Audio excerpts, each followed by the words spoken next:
Welcome to our podcast. I'm Jeff Pelletier. The purpose of our podcast is a simple question. Why is Israel important? Over the next many episodes, my partner Neil Johnson and I will seek to answer this question. There are just barely over 14 million descendants of Abraham, Isaac, and Jacob in the world today, and about 5.5 million of them live in Israel. The rest are scattered across and among the nations. For the sake of our podcast, Israel is both a country and a people. Welcome back, folks, to Israel. Why is the Middle East important? In the previous episode, the one before the last one, we talked about Armageddon and what Armageddon was not. That it's not the end of all things. In fact, Neil alluded to the fact that Har Megiddo actually means Mount Megiddo, and he said that the area of that refers to in the Old Testament, that area is a plain. It's flat, and so Mount Megiddo could not be there because there isn't a mountain there. It's a flat plain. So there's a lot of things about that phrase that are rounded about and thrown around. Arnold Schwarzenegger has used it in a movie title. Bruce Willis. Bruce Willis. Isn't that right? That's right. And Smith, the actor Smith, I forget his name. Will Smith. He did it. I mean, there's millions of Bruce Willis. Armageddons. Okay. So Bruce Willis and Will Smith and many other people have used the word Armageddon in their movie titles, and they always refer it to the last days, and that's just not true, guys. It's just not the truth. So Armageddon is not, we talked about that in that show. What we want to talk about today is Gog and Megog. Now, I'm just going to confess, guys, that I always thought that the Gog and Megog in Revelation 20, which it describes, is the same thing that happens in Ezekiel 38 and 39, and that Ezekiel gave us a clearer understanding of end times, and then they just referred to it in Revelation. But after speaking with Neil about this, I've changed my mind. So that's what we're going to talk about. We're going to talk about how the idea is that many Christians look at the Gog and Megog in Ezekiel 38 and 39 as the same or more detailed version of what happens in Revelation 20. And that is not the case. They're two different things using the same terminology. And it is a type. They're both types of end times battles. So one of them is a plain and literal thing that happens to Israel, yet hasn't happened yet. And then we have the final thing where God reconciles everybody, and they also refer to that as Gog and Megog. But they're not exactly the same thing. So Neil, why don't you take us through how they're different and what you see when you look at Ezekiel and when you see Revelation? Sure, and you're right. It's a headache because they first refer to Magog first as a grandson, a person, just simply a name, a grandson of Noah. And by the time we get to our discussion in Revelation 20, it seems like there's a person, a place, a title perhaps, a people. It morphed over time as to the meaning. However, that point about Noah is very important because Ezekiel refers to the people of Magog or Megog, so they're actually a people. Throughout, you get a lot of scholarly weighing in on this very issue. Where was it? Who are they? How did they become that people? But yes, it seems very clear from the face that this is referring to both a specific individual and a group of people, or a region, if you will, a place. Yeah. So I don't think you're alone in that you read right past terms, and that becomes the problem with any time God refers to any prophetic event. It's future tense, it's using past tense, it has some culmination in something. But yet there's a future culmination. We know that right from the Masoretic text that uses the king will be born, the Messiah will be born of a virgin. Yeah.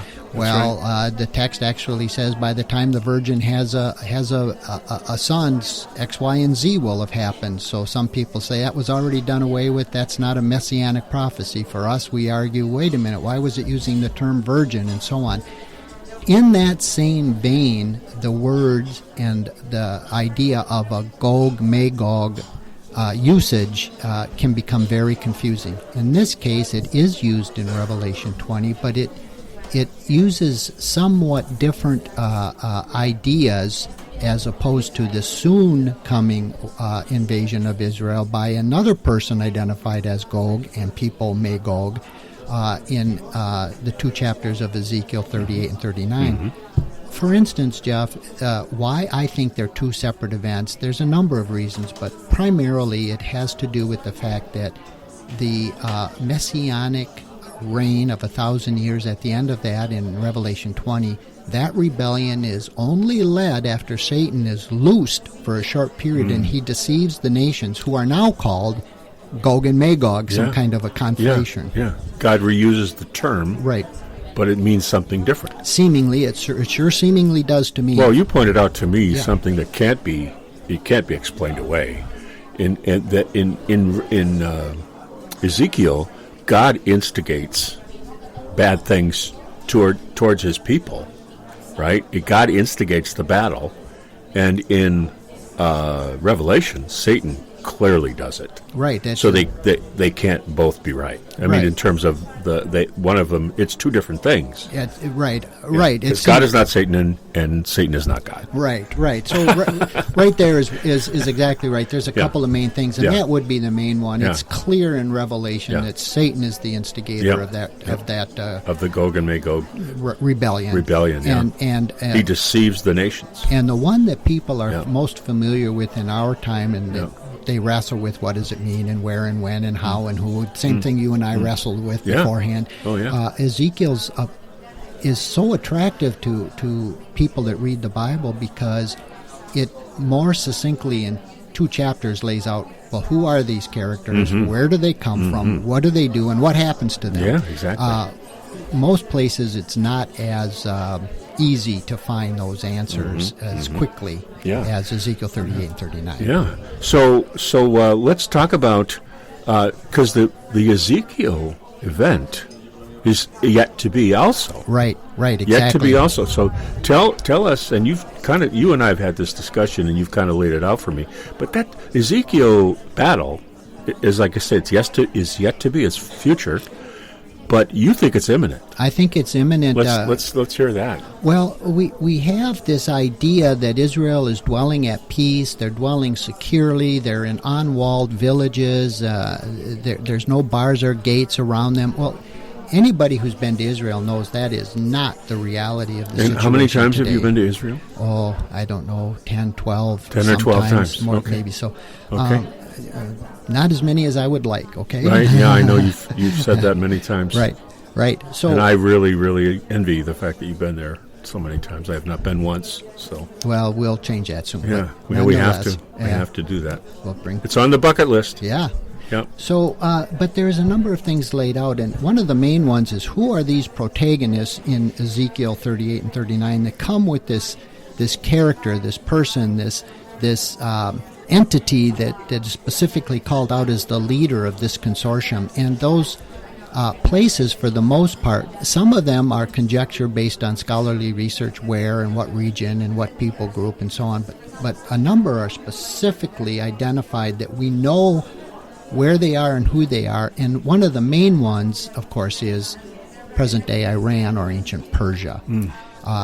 So we can read about this consortium coming against Israel in a certain mindset, a certain attitude. They are very rich because there's no way an army like that gets gathered other than ideological reasons. And seemingly Gog has a different reason. He's the head of this group, seemingly, but his idea is to take a spoil. So we know that Israel is in a very good spot economically and has something to take, or you don't engage an army, you don't do all the logistics and so on to bring an army, to bring a huge number of people, if it's not strictly ideological. I think part of the army joins Gog because they do have ideological reasons. We left off with Psalm 83, which was all ideological reasons. That's right. And I think that Persia being named as one of the primary movers behind this Gog-Magog invasion, their desire to wipe Israel off the map is entirely ideological. So Persia is Iran. Persia is Iran. Iran is ancient Persia. Yeah, that's right. And in And you said there's a province in Iran that still exists, and it is in this passage. It is. Well, it is in one of those. It's a little harder to read, but it's very delineated. It's called out very specifically by Jeremiah in Jeremiah 49, and it is the region or the province of Persia called Elam. Yeah. And it says the judgment. Well, what's so interesting about that is... Elam is E-L-O-M? E-L-A-M. A-M, okay. A-M. Elam. They're the Elamites. Yep, and Elamites. they're and that's in Ezekiel. That's in Jeremiah. Jeremiah 49. Yep. So a number of these characters that are easily identifiable and talked about in Ezekiel 38 and 39 are also referenced other places, so you put them all together. But what's specifically interesting is Persia is called out, but also in Jeremiah, a very interesting region that has a number of nuclear reactors. So we know there's a conflagration. We know it's yet to be. It talks about the judgment that God's going to have, just as it does referencing Gog and Megog in Ezekiel. So, folks, a couple of, I think it was the last episode, it might have been the one before, I mentioned the idea, why would anybody build a house surrounded by their enemies? And that's what Israel is. It's a country that is surrounded by people who would rather it didn't exist. When Neil talks about the idea of these people who already don't like them very much, getting together to eliminate them, it's not completely out of the question. In fact, it's been tried once or twice. In the last 30, 50 years, it's been tried. Actually, where, Egypt and Iran and Jordan got together and they tried to take it down. And Israel won those battles. So it's really important to understand that what Neil is talking about here as a future event is not that far-fetched. Right. It's a soon-coming future event, just like the Psalm 83 conflagration is a future event. And when you read these things, Jeff, you have to remember, too, that while they're referred to as separate individual upheavals, conflagrations, first of all, there's no indication between them as to how long that is. No idea how long that period is. It could be short or it could be a matter of some few years. But the indicia, we always talk about, what's necessary if this event happened today? Sometimes in Scripture, like in Ezekiel 38 and 39, we can see that, it did lay out some indicia, and they're not all present quite yet in their entirety. But because of the day and age in which we live in, we can see they're about to be fulfilled, the conditions where it could happen. Psalm 83, on the other hand, which I always say they're kind of one and the same. They're an event, and I think shortly thereafter another event happens. But comes this Gog-Magog conflagration, and what you mentioned, one of the principles is Israel's attacked, God's people are tried to be wiped out, and always Israel winds up with more territory. More territory. And in the Gog and Magog account in the Old Testament in Ezekiel, God uses this event to demonstrate His glory, to demonstrate who He is.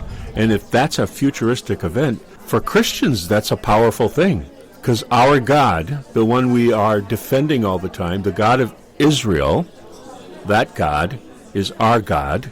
And when is Yahweh is His name, when this happens, not if this happens, when this happens, God will be victorious in protecting His people.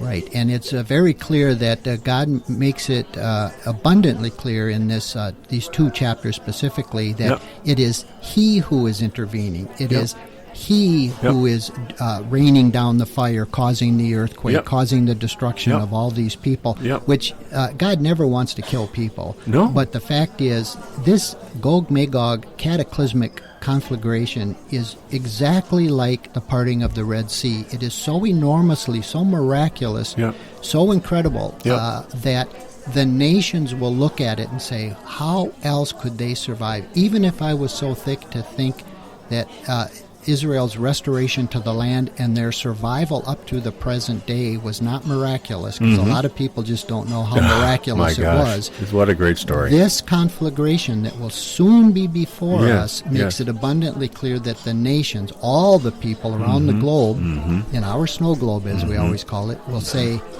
what was that? There's no way they could have survived that. Now, it seems clear as well from reading it that there's a lot of innuendo that Israel is wounded. Yes, they have many promises, but they're wounded by this attempt. It seems like there's retaliatory events, missiles or some such thing, that Israel also uses, because it talks about fire in the land of Magog and on the coastlands and so on. So it seems like there is a conflagration where Israel is not just a passive sitting by, letting them amass on her borders. There's an event.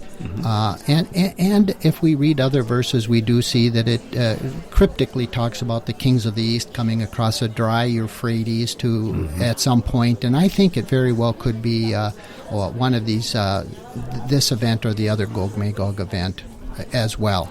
So, and you talk about the way God wins the battle is it's a repeat of Sodom and Gomorrah in terms of the way He wins it. That's exactly right. It is a Sodom and Gomorrah event in that it is clear, almost like the 1973 war, that Israel could not defeat this consortium, this confederation, who are bent on its destruction for various reasons.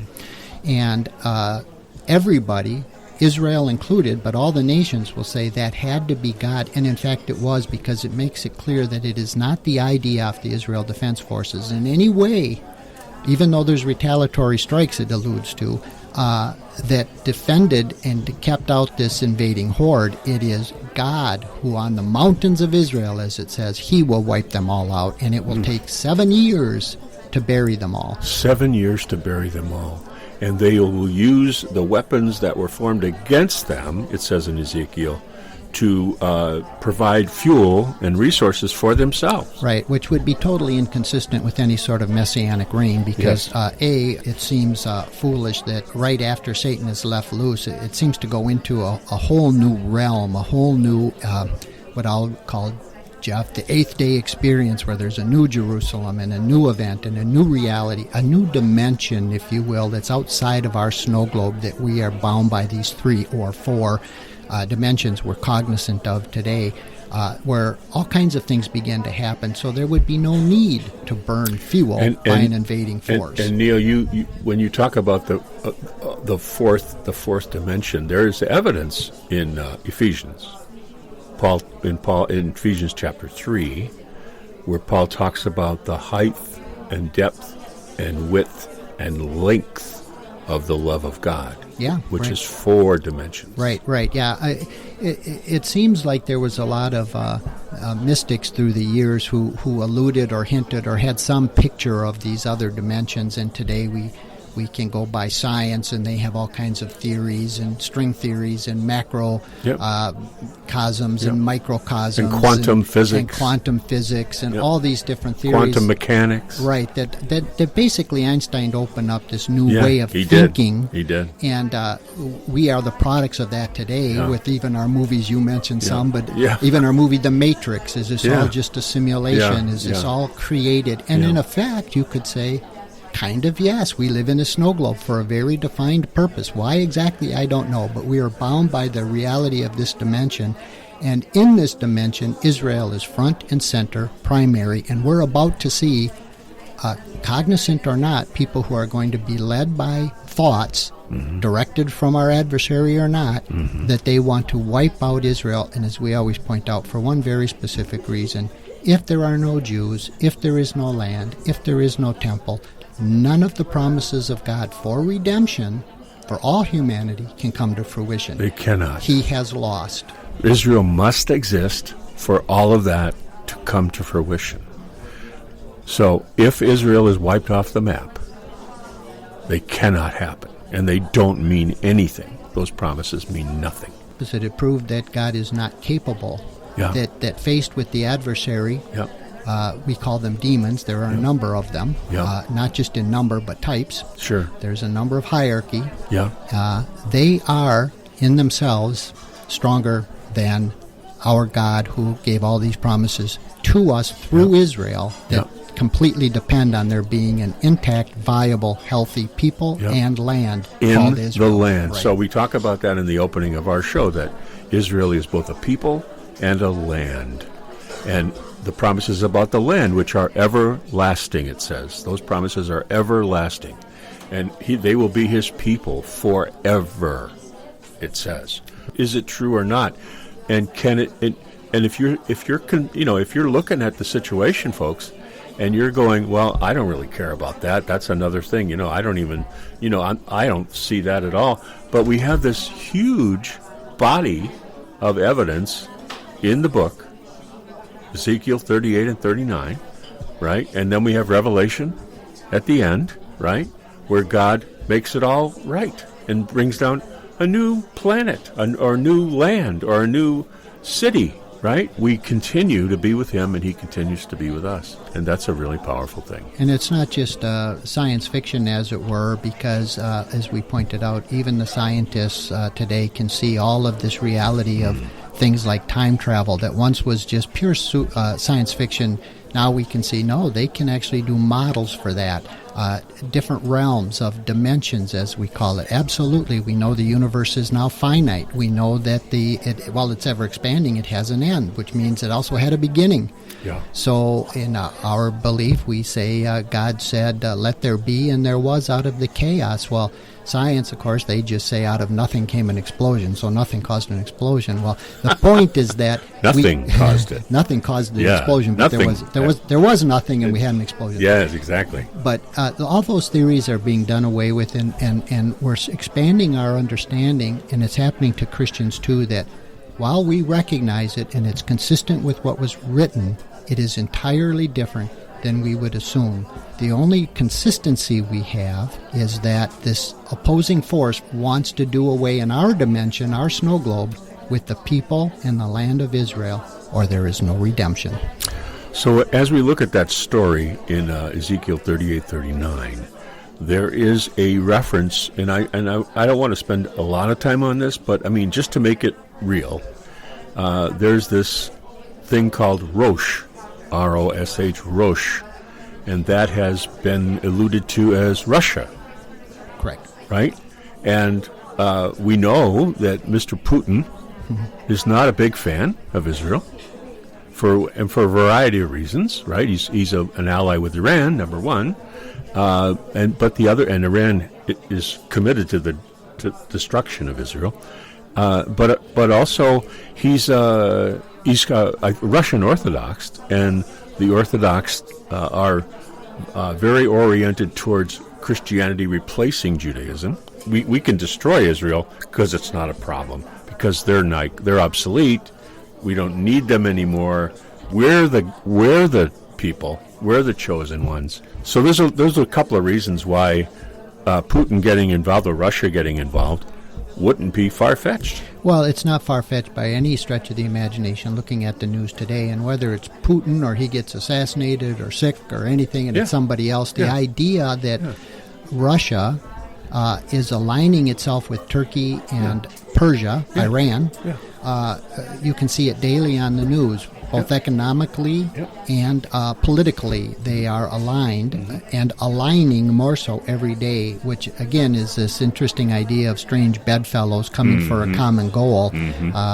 Russia / Putin / Rosh, however, whatever, if it even is that, they're seemingly coming for different motives, taking riches, getting land, getting bases on the Mediterranean, who knows, versus our consortium of people who religiously and ideologically are against the very existence of a land of Israel, the Temple Mount, Jerusalem, controlled by and owned by and run by Jews, and the people themselves. They want to do away with that. So again, as we saw in 83, we have this consortium that came that were basically Persian proxies. I think that's imminent.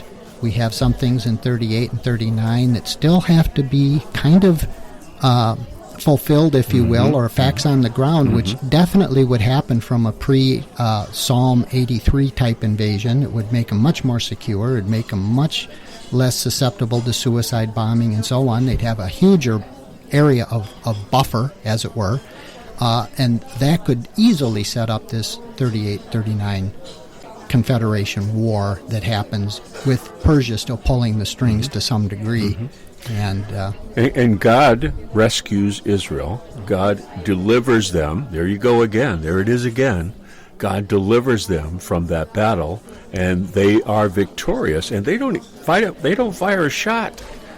God does it. Okay, and that's important because God, the purpose of according to Ezekiel, the purpose of the event is to show the world who God is.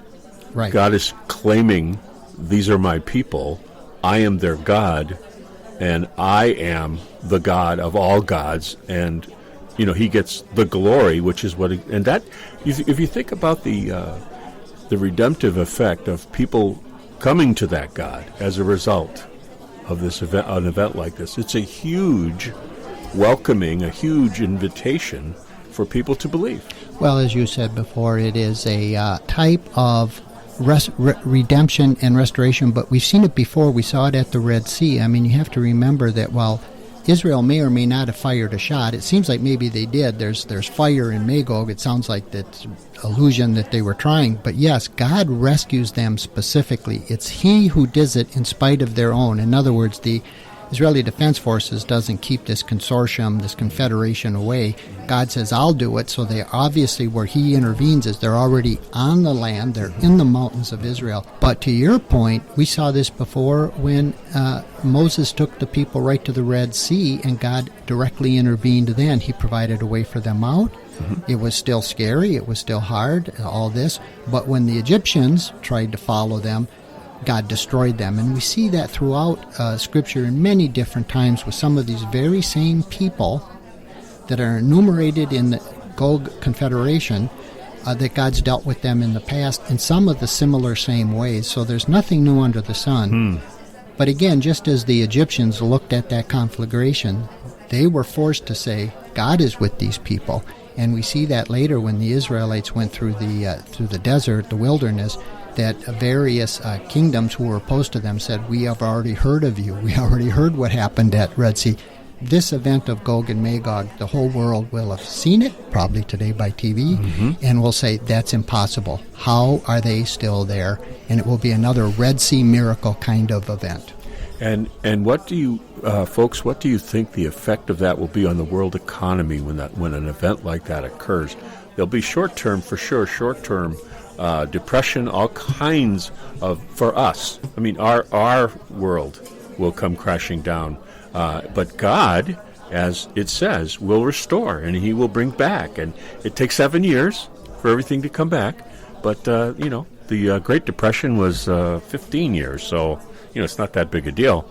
But God is doing it to reveal Himself. He's doing it to show us who He is, so the world will know who He is, so that believing in His Son is the right thing to do, so that people will be saved.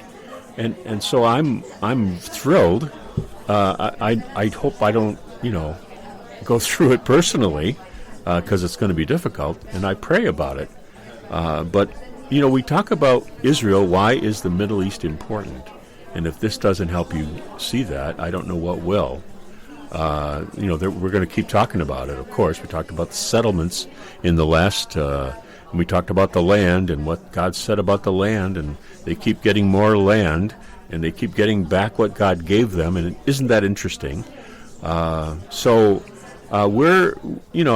maybe we'll talk about this again sometime. We'll reboot this and talk about it. Well, as they say, you don't have to be prophetic once it happens, but these events are on our horizon. And the reason we want to say why, again, Jeff, is so that people are not caught unawares. Yes, that's right. Even though they're horrific, and they will be horrific. Yeah. And the prophet spared no, what would you call it? They spared no effort at saying it would be anything lovely, even though God's in it. Yes. It's one thing to be in the desert and living in that heat and that environment and still recognizing God is with you. God is with you. So thank you, God, for being with us. And we until next time. And like I said, we'll probably revisit this topic at a time in the future. But it was interesting for me to get comparison between Revelation 20 and to Ezekiel 38:39. Read both of them for yourself, and I think you'll be pleased. You can contact us on Facebook, Israel, Why is the Middle East Matter? And we look forward to hearing from you. So until then. This has been a great discussion for this episode of Israel, Why is the Middle East Important? I look forward to how this continues to unfold. As you can tell, Neil and I enjoy talking about the subject as it helps us to get to the root of the matter about God and why Israel and the Middle East are so important. Thank you for listening to this podcast, and we would love to hear from you. Visit us at our home at Spreaker.com. Israel, Why is the Middle East Important? That's Spreaker.com. Israel, Why is the Middle East Important? And you can find us on Facebook using that same title. And you can email us at whyisthemiddleeastimportant@gmail.com. That's whyisthemiddleeastimportant@gmail.com. Love to hear from you. If you like what you hear, please invite your friends to the conversation. One thing Neil and I always say to each other is, I don't know. Because the only way we know is to not know. Once you have it all figured out, you stop learning. And that state of mind is what helps us to learn and grow. We invite you into that journey with us. From Neil Johnson and me, Jeff Pelletier, shalom, and see you next time.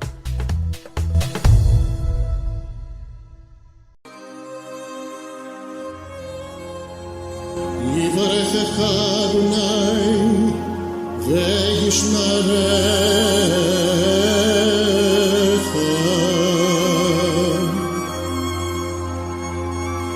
יאיר אדוני פניו אליך ויחונך,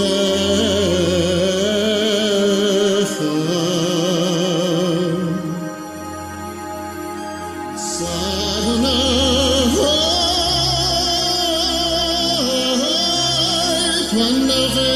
אליך וישם לך